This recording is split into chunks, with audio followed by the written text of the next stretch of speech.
نحمدہ و نصلی علی رسول الکریم۔ مقدمہ سے مسلم چوتھے حصے میں طاعون جارف کا ہم آپ کے سامنے ذکر کرنا چاہتے ہیں، پھر انشاءاللہ آخر میں حدیث معنعن کے بارے میں بھی آپ کے سامنے بیان کریں گے۔ طاعون کی جو ایک بیماری ہے، یہ انتہائی خطرناک اور موذی قسم کی بیماری ہوتی ہے۔ طاعون سے مرنے والے کو شہید کہا گیا ہے کہ جو اس طاعون میں فوت ہوگا وہ شہید ہے۔ انتہائی تباہ کن اور وبائی مرض ہے، جسم کے حساس مقامات میں پھوڑوں کی شکل میں نمودار ہوتا ہے اور پھوڑوں کے ارد گرد پھر سیاہ حلقے بھی بن جاتے ہیں، کبھی سرخ اور کبھی سبز حلقے۔ انتہائی درد ہوتا ہے، جلن ہوتی ہے، ورم ہو جاتا ہے، جس کی وجہ سے خفقان قلب پیدا ہو جاتا ہے، قے شروع ہو جاتی ہے۔ ایسا وبائی مرض ہے جس علاقے میں پھیل جاتا ہے وہاں سینکڑوں ہزاروں جو ہے شہادتیں ہو جاتی ہیں۔ تو اسی مناسبت سے اس کو طاعون جارف کہا جاتا ہے۔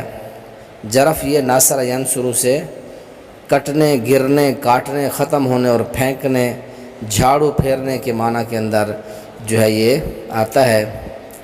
طاعون جارف کا یہ معنی ہوا کہ ایسا طاعون جس نے لوگوں کا صفایا کر دیا، جھاڑو پھیر دیا۔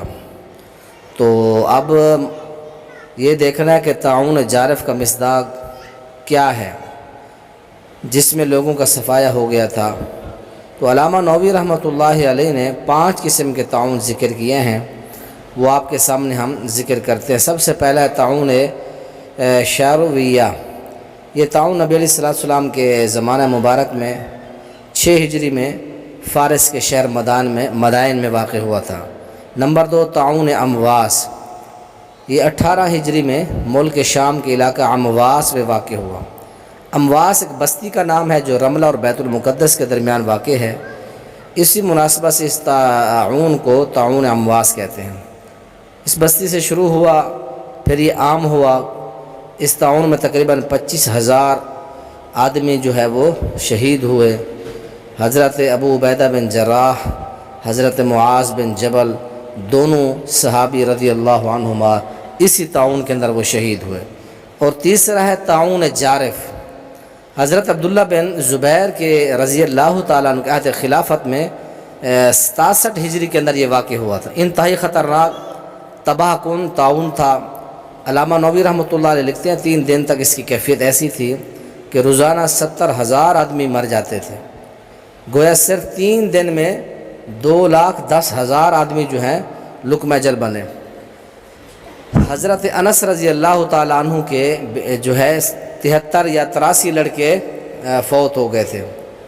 عبد الرحمن بن ابی بکر کے 40 لڑکے جو ہیں وہ فوت ہو گئے تھے۔ اسی کو طاعون جارف کہتے ہیں۔ اور اسی طرح ایک اور طاعون ہے، طاعون فتیات۔ یہ طاعون 87 ہجری کے اندر عبد الملک بن مروان کے دور میں بصرہ، کوفہ، شام میں یہ واقع ہوا تھا۔ اس کو طاعون فتیات اس وجہ سے کہتے ہیں کہ فتیات فتیت ان کی جمع ہے، نوجوان لڑکی کو کہتے ہیں۔ اس کے اندر زیادہ تر نوجوان لڑکیاں نشانہ بنی وہ فوت ہوئی تھیں۔ تو حضرت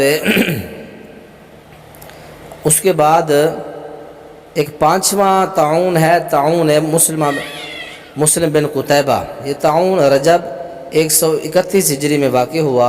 مسلسل 3-4 ماہ تک جاری رہا۔ روزانہ 1,000 جنازے اٹھتے تھے۔ اور اس طاعون میں ایوب سختیانی رحمۃ اللہ علیہ جیسے عظیم محدث اور دیگر بڑے بڑے شیوخ فوت ہو گئے تھے۔ تو یہ 5 طواعین کا، طاعونوں کا ذکر کیا گیا ہے جو مختلف ادوار کے اندر پیش آئی تھیں۔ اور نبی علیہ السلام نے فرمایا طاعون جس علاقے میں واقع ہو جائے اس علاقے والے جو ہیں علاقے سے باہر نہ نکلیں، اور باہر والے جو لوگ ہیں وہ علاقوں کے اندر نہ آئیں۔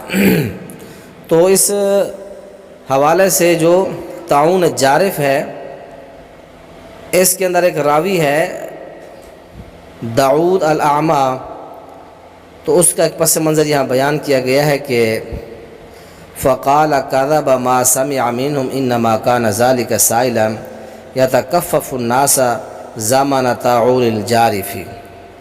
یہ جو راوی ہے داؤد الاعمی مجرور راوی ہے، امام قتادہ اس کے اوپر جرح کرتے ہیں۔